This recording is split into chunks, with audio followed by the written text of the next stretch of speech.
ለአንድ አፍታ ማያት ነው የምጓጓው። 8 ዓመቴ እናቴን እንግዲህ ቤተሰብ ዛሬ በታሪኩ ላይ እስቲ አንዳንድ ነገር እውነታው ምንድን ነው የሚመስለው የሚለውን በአጭሩ እንቃኘዋለን ማለት ነው።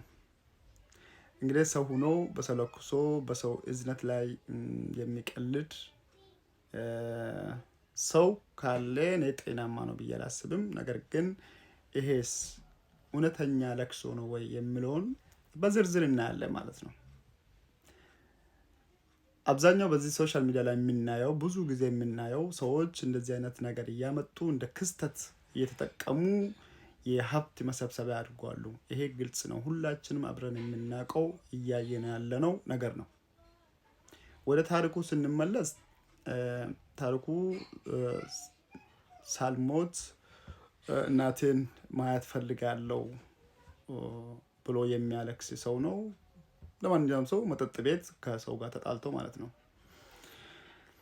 ሰክሮ ተጣሉ መጥቶ ደግሞ ሶሻል ሚዲያ ላይ ዘራፍ ያዙኝ ለቀቁኝ ልገሉኝ ነው እናቴ ማየት አለብኝ ብሎ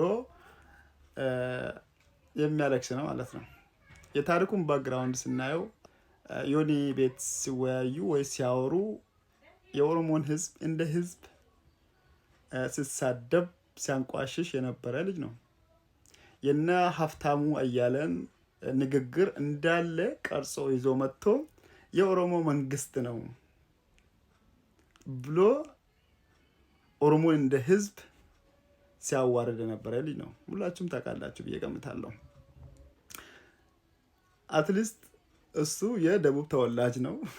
ደቡብ በክልል ጥያቄ ዛሬ በአብይ አህመድ ወይ እሱ እንደሚለው በኦሮሞ መንግስት አይደለም ሲጠይቁ የነበረ በኢህአዴግ መንግስት እንኳን ሲታገሉ ሲታሰሩ ሲገደሉ የነበረ ነገር ግን እውነታው ደግሞ በዚህ መንግስት የራሳቸውን ክልል የመሰረቱበት አመት ነው።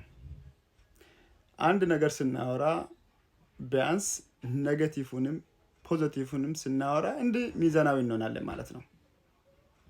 ታሪኩ ተጠይቆ በዚህ መንግስት አንድም ያገኘነው ነገር የለም፣ ተዋርደናል፣ አቆራረጠን፣ አከፋፈለን ብሎ አፉን ሞልቶ ሲያወራ የነበረ ልጅ ነው። ነገር ግን የደቡብ ህዝብ ስታገል የነበረው የክልል ጥያቄ ያገኘበት ነው። እሱ ግን ይሄ መንግስት ነው ያከፋፈለን፣ እኛ መከፋፈል አንፈልግም፣ መለያየት አንፈልግም ብሎ አይኑን በጨው አጥቦ ሲያወራ የነበረ ልጅ ነው። ዛሬ ግን ተደበደብኩና ሊገሉኝ ነው እና እናቴ ማየት አለብኝ ብሎ የገንዘብ መሰብሰቢያ አቤት የሀብት መሰብሰቢያ ብዙ ጊዜ አይተናል። ብዙ ጊዜ በዚህ ሶሻል ሚዲያ ላይ እንደምታስታውሱት አንድ ልጅ ቆስቁሱኝ፣ ገፋ አድርጉኝ፣ ቆስቁሱኝ ምናምን ብሎ ሰዎች ብሎ ተረባርቦ ገንዘብ ሲሰበስቡለት የነበረ እንደዚህ አይነት ክስተት ለመጠቀም ሀብት ለመሰብሰብ ነው እንጂ ይሄንን ላይፍ ሲገባው እንኳን ሰክሮ ነበር። እሱ በደንብ ይዩት፣ በደንብ እስቲ ጥሩ አምሮ ካያችሁ ይሄንን ነገር ታያላችሁ ማለት ነው። ሰዎች ሲያ ልክ እንደ እውነታ እንዳለው ነገር በቃ ይሄ ደረሰበት፣ ተደበደበ፣ ሊገደል ነው፣ እናቱ መምጣት አለባት፣ እናቱ ከእናቱ ምንም ችግር የለብኝም ቢያይ ምንም እኔ እንትን የሚያደርገኝ ነገር የለም። ነገር ግን አንዳንድ ፖለቲካም ስናወራ ሪያሊቲውን ብናወራ መንግስት ጠላን ብለ መንግስት ደግሞ እንደ መንግስት መተቸት መብት ነው፣ ማንም መተቸት ይችላል። ነገር ግን የሰውን ንግግር ቀርቶ ይዞ መጥቶ ወደ ሶሻል ሚዲያ ለመወደድ ብሎ እኛ መለያየት አንፈልግም፣ እኛ ደቡብ ህዝብ መለያየት አንፈልግም ነበር፣ መንግስት ነው ያለያየን ብሎ ኔጌቲቭ ሲያወራ ነበረ። ይሄንን አውርቶ አሁን ደግሞ በዚህ መንገድ እናቱን ለማምጣት የሚንጨረጨር ዶማ ወንድማችን ነው እና እኔ በደንብ ይዩት። ጤናማ አይደለም፣ ትክክለኛ አይደለም፣ ፌክ ለቅሶ ነው። ይሄ ድራማ ነው እንጂ ትክክል አይደለም። ይሄንን ተረዱ። አብዛኛው ያየሁት እንደውም የኦሮሞ ተወላጅ ሆኖ ሁሉ ወይኔ ሊገሉት ነበር ምናምን ብሎ አጀንዳ አድርጎ ሲያወራ የነበረ ሰዎችንም አጋጥሞኛል። እና ምን ለማለት ነው የፈለኩት ባጭሩ የታሪኩ ለቅሶ የገንዘብ መሰብሰቢያ ነው። በቃ በዚህ በ2024 ደግሞ ክስተት ሆኖ ለመምጣት ፈልጎ ነው። በዚህ ሀብት፣ ሌብነት፣ ማጨበርበር። ኧረ ሰርታችሁ ይደጉ። ሰርተ ለፍተ ግሬ እናቴን አስመጣ። ሰክረ ተጣልተ መተ ሊገሉኝ ነው እናቴን አምጡልኝ።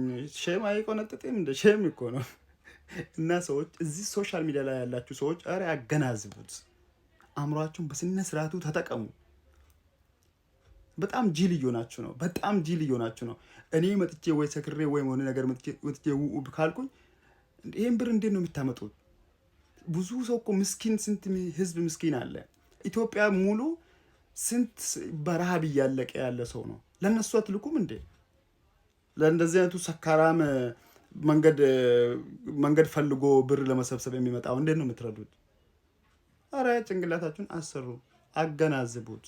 ይሄ ነገር ፌክ ነው ወይስ እውነት ነው የሚለውን ማገናዘብ አለባችሁ ይላለው። በኦሮምኛ ቢሆን ከዚህ በለጠ ያብራራ ነበር፣ ግን ምንም ማድረግ አልችልም። እንግዲህ በሉ